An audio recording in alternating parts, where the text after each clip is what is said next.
Hey guys, it's Russell back, and on today's video we're going to be installing this massive draw Tite class 3 trailer hitch to the 2006 Toyota Tundra. Now this particular hitch is far bigger than the class 4 that I put on the Chevy truck. Even though this is a one class lower and it's not rated for as much, it's just massive because of the way it bolts to the frame.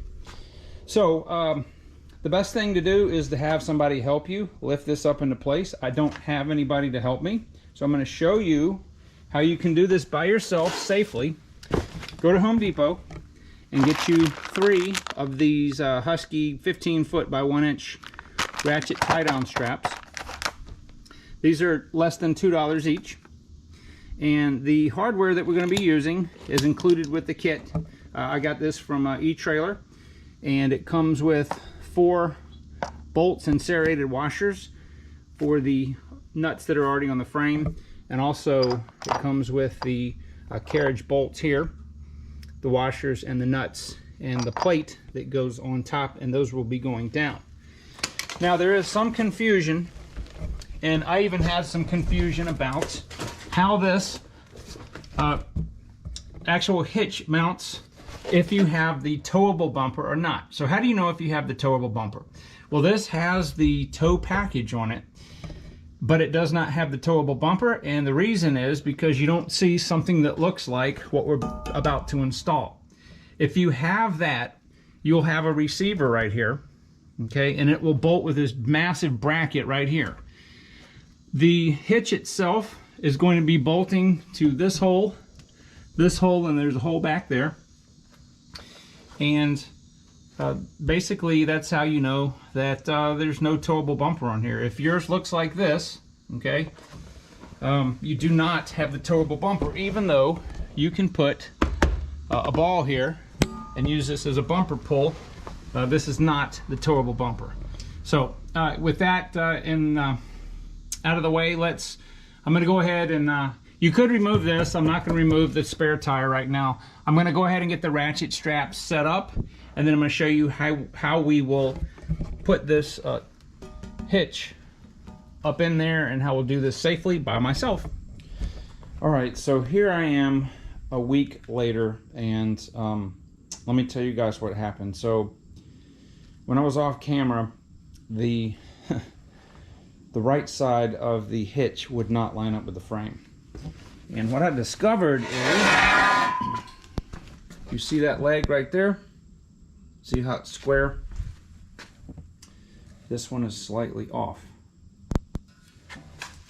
So basically this arm has gotten bent in and over just a little bit.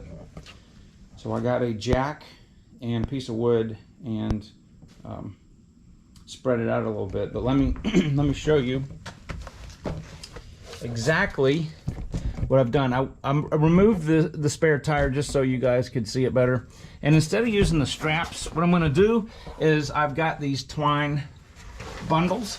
Twine is extremely strong when many loops are involved, so this will be more than adequate to hold the hitch up excuse me, on all 4 sides. And yeah, so that's what I'm going to do. So what I'm going to do is I'm going to bolt this side up first. This is the bent side, okay, on the hitch. I'm going to bolt this side up, and then I'm probably either going to take the jack and the piece of wood and spread it out further, or I may see if I'm able to just use a C-clamp and clamp it. But that's what I'm going to do. That's the plan. So let's get to it. All right, so I want you guys to see how far this is off. So I just made another loop in here, and this is just your 3rd hand. It's obviously not needed. I'm going to cut this off. I was able to get the bolt in the front here, and I was able to get the bolt in the back here. I still have a lot of room. I just have it enough so that the hitch won't fall. But look over here. You see this thing, the arm not only is bent this way, but it's also bent forward. Now fortunately, I'm able to push it in like that. I'm not going to have to use a jack. But what I did on this side is once I got it up in place, I just used a C-clamp, and I'm going to get it fairly close, but not touching the frame.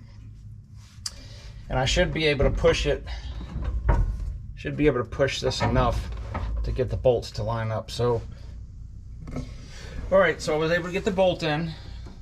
I squirted a little PB blaster on the nut right there, and as you can see, the stuff is still off. However, I'm feeling good about it now. So let's just hopefully y'all can see this. All right, so the next thing I need to do is I need to try to get this carriage bolt in here. So it's barely there. I don't know if I got enough threads. There we go.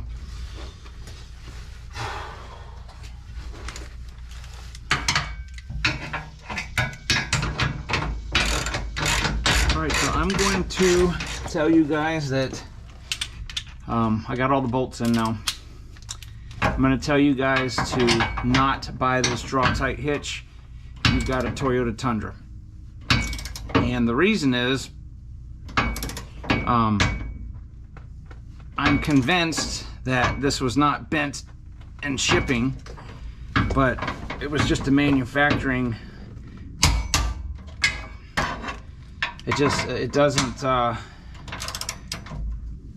look like their jig is proper, because the way that the rail on this side is attached.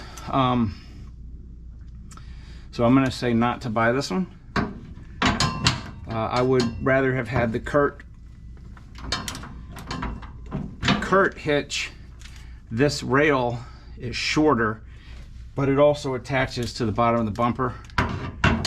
So I got a draw tight on the Chevy, and it's fine. It wasn't, you know, UPS bin stuff all the time, but it definitely is. It looks like that it's just a bad, probably not the best design, or they just didn't weld it right. But be that as it may, it's on now. So, and the frame, this is still off. Right, there is some wiggle room because the holes are slotted, but it doesn't. The gap from here to here is not the same as this side, which is not bent. But you know, it's designed to have a little bit of wiggle room. But anyway, so all right, so I'm going to go ahead and torque up this side, and in this video, this has been a pain in the butt. This is the hardest hitch, or yeah, it's the hardest hitch I've ever had to install, just because of the way that it mounts and the way it was made, bottom line. So anyway, we'll just deal with it. Once it's on here, it's on here. And it's a very beefy unit. I just don't like the way the design is on the frame. But anyway, all right guys, well thank you very much for watching the video.